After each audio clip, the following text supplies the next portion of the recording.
Hola amigos, ¿qué tal? Stuart here from Spain Speaks with an update on the current situation in Spain, day 176 of the current situation, and today's video is all about the uncertainties that Spain faces over the next few months. Firstly, a big thanks to all of the people that left comments on the last videos. Lots of comments, lots of debate happening there as usual.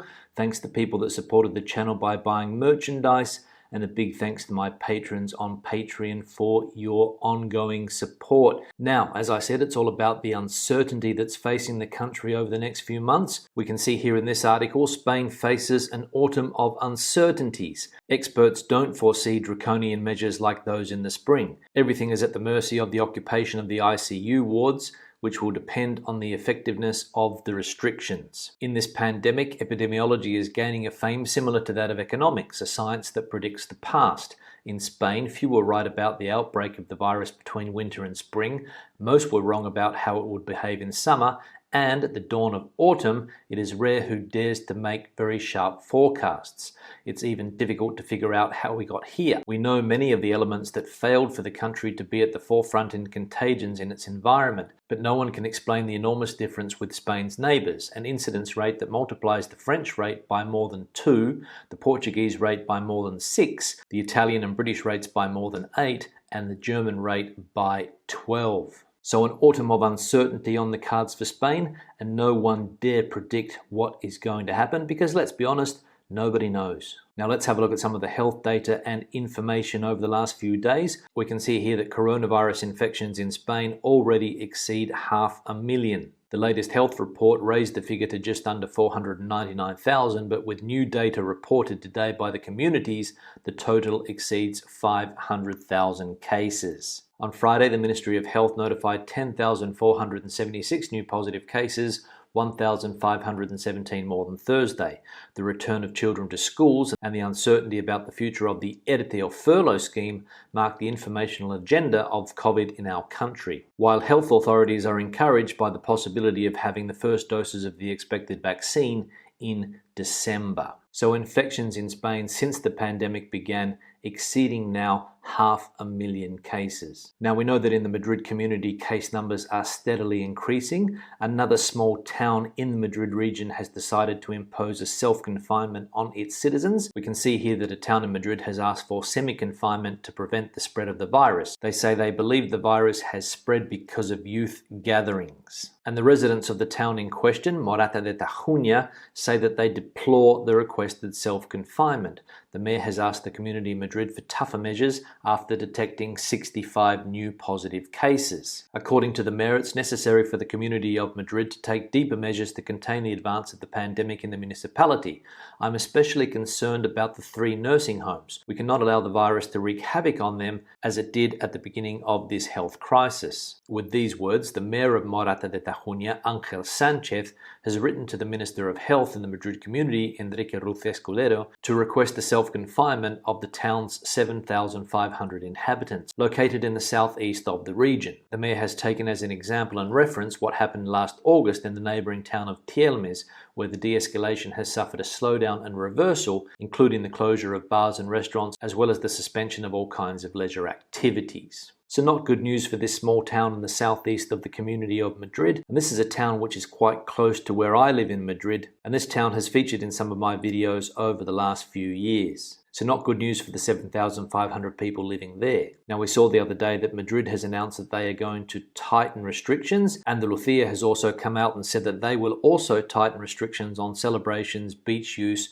and visits to care homes. For example, in the Andalusia community, all beaches in the region will be off limits between 9:30 p.m. and 7 a.m. and celebrations must end at 1 a.m. The Valencian community has also decided to extend the restrictive leisure measures by 21 days and has also extended them to gaming centres. The president of the Generalitat Valenciana, Ximo Puig, announced this Saturday to extend by 21 days the latest measures decreed to stop the spread of COVID-19 and thus the expansion of the pandemic in the community. community. Some more restrictions coming into effect in Andalusia and an extension of restrictions in the Valencian community. Now, it's not all bad news in Spain, especially if you're a fan of Barcelona Football Club. Lionel Messi has confirmed that he's staying at Barcelona, so some good news there for Barcelona FC fans, and the Premier League is going to have to wait another year for the talents of Lionel Messi. Now we'll turn the news to the economy, and the big story this week has been the suggested merger between two of Spain's bigger banks, La Caixa and Bankia, and we can see here that those two banks are in 17 billion euro merger talks. A proposed share deal would create the country's largest bank with assets of more than 650 billion euros.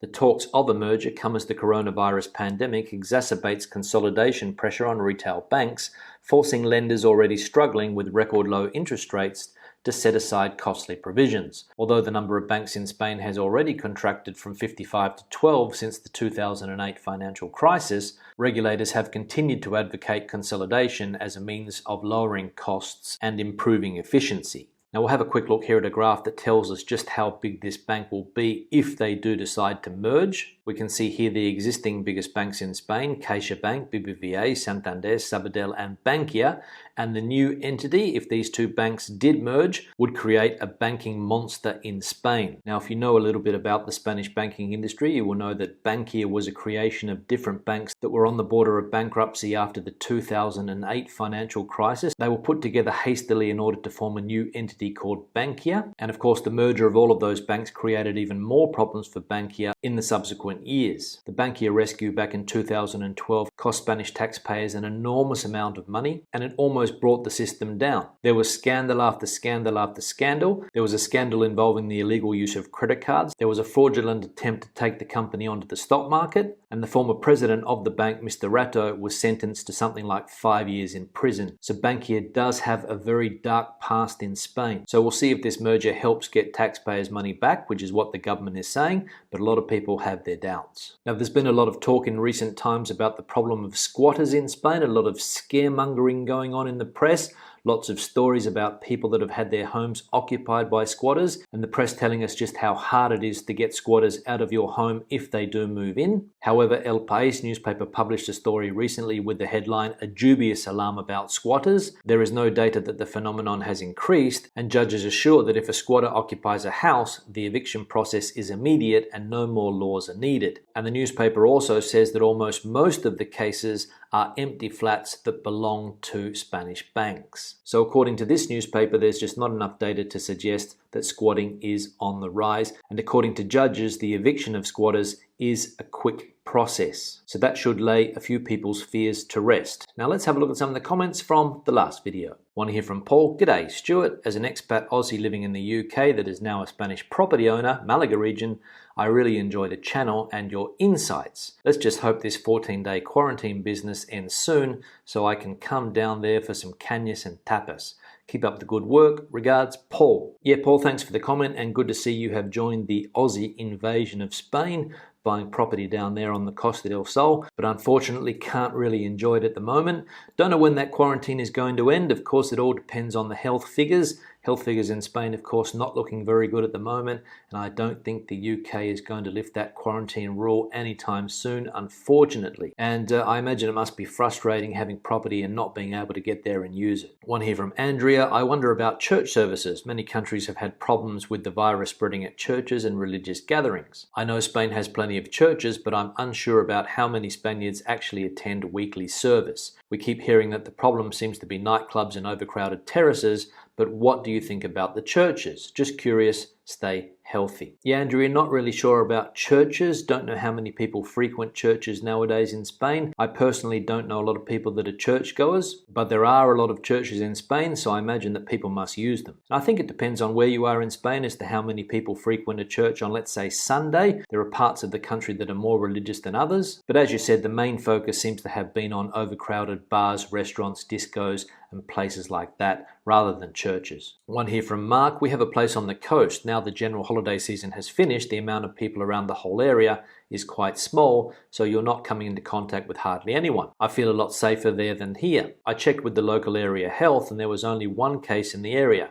It's mainly the large cities that have the problems. What are you going to do? Never go out again? It's a case of using common sense and precautions. Yeah, Mark, thanks for the comment. You're right. It is a question of common sense and precautions. You have to be careful. You don't want to catch the virus. You don't want to give the virus. So it is a good idea to use common sense and be careful. And it is also another fact that now holiday resorts start to empty. People go back to the cities.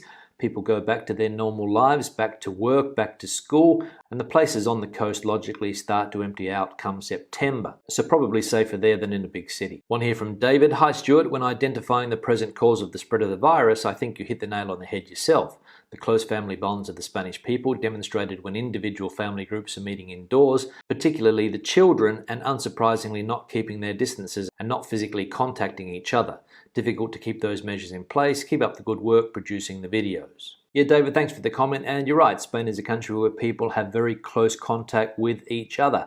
And those habits are very, very hard to break. I remember a couple of weeks ago, I went to have lunch here in a place in Portugal. We were sitting down, there was lots of space between the tables. And at one of the neighboring tables, there was another Spanish couple who heard us speaking Spanish. And of course, they started a conversation. The conversation turned to travel. We were talking about places that we had traveled to. And the guy pulls out his mobile phone, comes over to the table, sits down, and starts showing us pictures of his previous vacations. I looked at my girlfriend as if to say, what's going on here? But basically there's nothing you can do. And that's just the way people are. They're very social, they're very friendly, and of course old habits die hard for many, many people. One here from Dana G. I think one of the telling and also reassuring things you show in this video is the graph at minute 350. It shows a big increase in infections, but almost nothing even remotely like a second wave of actual deaths. Personally, I think people should be careful, but I also believe that we need to put this into perspective and not be so afraid. Yeah, Dana, thanks for the comment. And you're right, the deaths are not the same as they were at the beginning of the year.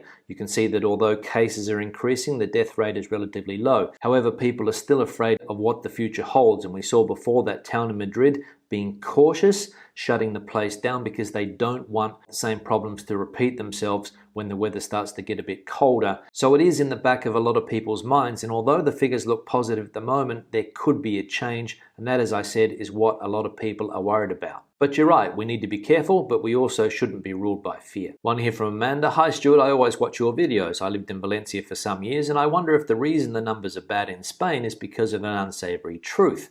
All towns and cities have clubs that are brothels. Maybe men secretly visiting these places are spreading contagion, as one can hardly participate with the activities on offer whilst social distancing. Just a thought. Yeah, Amanda, thanks for the comment. Brothels have been in the spotlight recently. Many autonomous communities in Spain have decided to shut brothels down. They weren't forced to shut down when nightclubs and other night venues shut down because they have a different legal status. A lot of brothels in Spain are classified as hotels, and of course hotels have been allowed to stay open during this time. There are lots and lots of brothels scattered over the Spanish landscape, but of course prostitution is not limited to Spain. It happens in every country in the world. As they say, I think it's the world's oldest profession, and it could be one of the reasons for the spreading of the virus. You never know, but as you said, pretty hard to participate in the activity of a brothel and maintain social distancing. One here from Enrique. Stuart, the beach behind you seems very pleasant. I wonder if the water is warmer or colder than the beaches on the Costa del Sol in Spain. Yeah, Enrique, thanks for the comment. I have had the Atlantic Ocean in the background in many videos in recent times, but I can tell you that the temperature of the water in the Atlantic Ocean